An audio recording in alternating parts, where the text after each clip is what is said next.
Hello and welcome to another installment of Trek at 60, where we look at all the feature films of Star Trek as we celebrate 60 years of Star Trek in our midst and in our world. That's really the anniversary of the kickoff of the original series. But I've been going through and looking at the feature films. We made our way through the 6 films of the original cast and the 4 films from the next generation, and now we are ready to bridge into the third iteration of big screen Star Trek films. And that begins in 2009 with Star Trek, which was brought to us by J.J. Abrams. It saw Chris Pine take over the iconic role of Captain Kirk, Zachary Quinto taking over the role of Spock, a whole new cast of characters, including John Cho as Sulu, Simon Pegg as Scotty, Zoe Saldana as Uhura, Anton Yeltsin as Chekhov. Uh, just a great fun take. Carl Urban as Bones.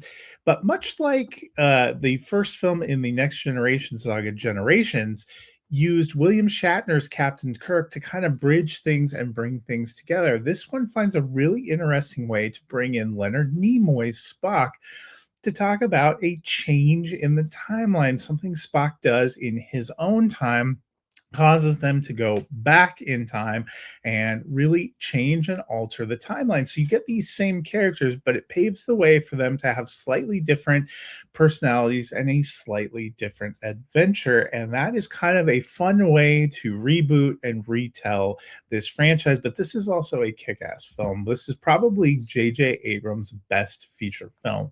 And he had worked on some big franchises. He had already worked on Mission Impossible. He would go on to work on Star Wars, but it was really what he did with Star Trek and rebooting Star Trek in such a powerful way that I think led to him getting handed the keys to do the same with Star Wars. I don't think it worked quite as well in that Star Wars world, but this film is really a lot of fun. I liked the humor, I liked the style, I liked the back and forth of the performers. There are some epic battles and scope. Bruce Greenwood bringing Christopher Pike to life in a new way was a lot of fun.